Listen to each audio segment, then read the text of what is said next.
Hello everyone, today we'll take a look at the best 8-inch tablets in the market for 2021. I made this list based on my personal opinion and I'll try to help you find the right one for your needs.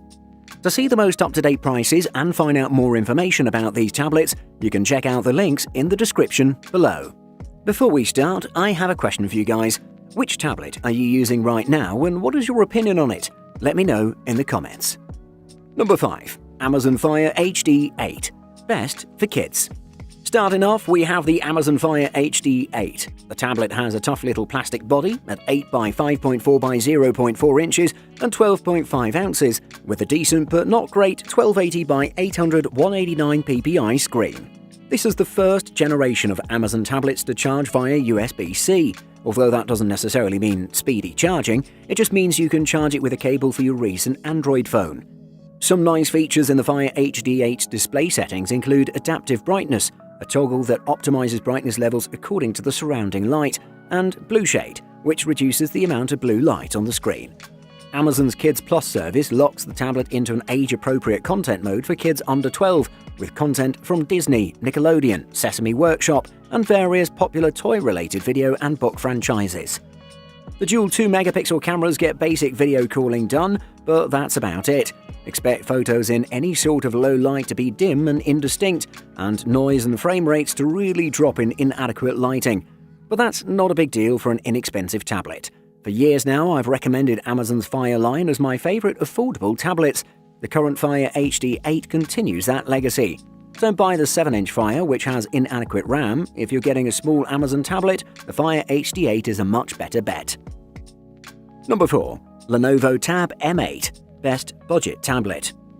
Moving on, we have the Tab M8. I really do love this device's style. It's made from all metal and it's also very thin.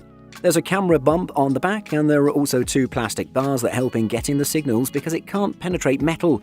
There's headphone jack on top and a slot for micro SD card on the left side. We get to see volume buttons and power buttons on the right side of this device. If you look closely, however, you can see pixels on the display, and I don't expect it to be as sharp as the displays on our phones, as this is a device in a budget category. It's a good screen, though, in a category of budget, and it's also bright enough to use outdoors, but not in direct sunlight. Gaming-wise, it's not doing so well. I've tested games like PUBG, where I played at low graphics, and it wasn't smooth either. The system works well for simple stuff, in my opinion, and that's what makes me happy for a product I purchase in this price range. As far as battery life goes, in my test, the results were quite interesting.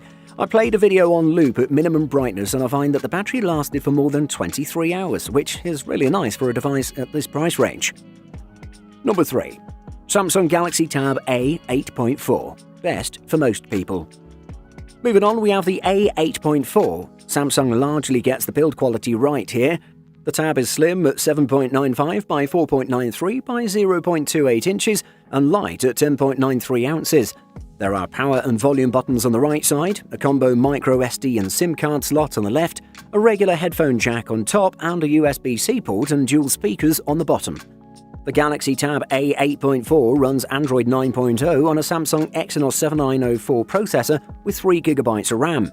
The Samsung Tab 8.4 comes with 5000 mAh battery, which can run for about 10 to 12 hours if you keep the screen brightness at a reasonable level and don't tax the hardware too much.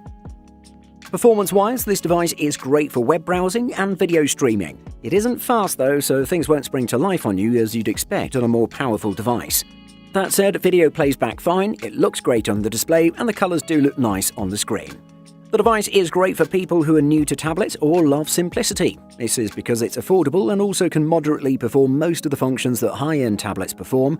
Besides, if you're looking for an extra tablet you can use during your leisure time to read books, play games, stream movies, or just surf the internet, this device might be what you're looking for. Number 2. Samsung Galaxy Tab Active 3. Best runner-up. Samsung produces an incredible amount of hardware each year.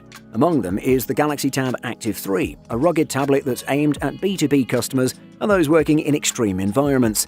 The design of the Tab Active 3 feels like taking a trip back in time, with huge bezels and physical navigation buttons below the screen. Both of these have long since been upgraded on consumer-focused tablets, but they make a lot of sense on a rugged device like this. The screen itself is an 8-inch 1200 by 1900 LCD display with a 16:10 aspect ratio. It's not quite the 1440p AMOLED display you'll find on Samsung flagships, but it feels well optimized for its intended purpose.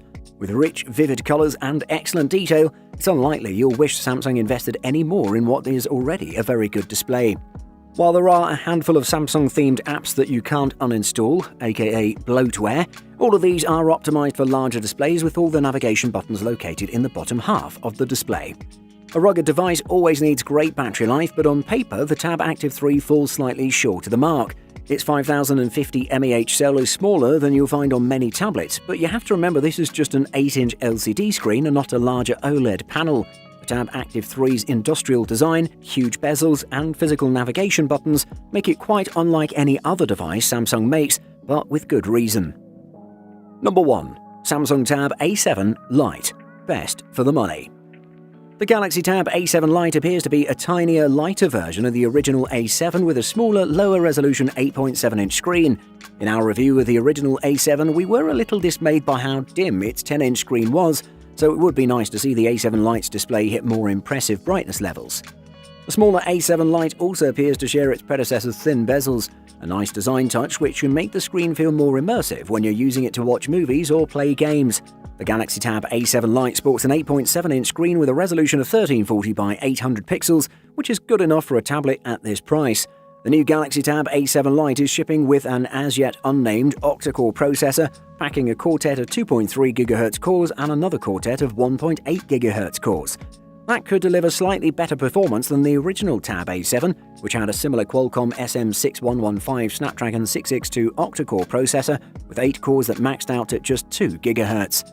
Samsung has yet to provide official estimates for how long the 5100 mAh battery in the Galaxy Tab A7 Lite will last under sustained use, so it's hard to say if it will live up to the epic 13+ hours of battery life that the original Tab A7 delivered.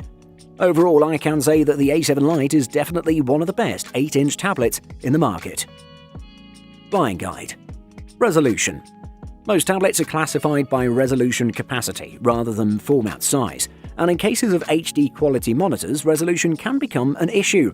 The higher the resolution of the tablet, the bigger the screen size that can be supported by that model. Buttons on a tablet are also a plus, since they save time by letting you program the most frequently used commands in a comfortable way. CPU. If RAM is the key to high performance, then a strong combination with a high-end processor is directly proportional to each other. As per your requirements, let's say if you're fond of reading books or journals, why go for a high-end product than just pick the normal one? It'll cost you less. If you're looking for a tablet that you can meet all your gaming requirements with, then go for the high-end product with a high-end processor. Size and weight. Tablets are designed to be mobile. Accordingly, the size and weight of any potential purchase must be considered. In some cases, you'll be holding the tablet for long stretches of time, so you don't want the device to be too heavy or cumbersome. The lighter, the better, but it shouldn't compromise durability in the event the tablet is dropped. The dimensions are also key measures, as they determine how the device fits in your hands. For example, a top-heavy, wide tablet may be difficult to hold in portrait mode.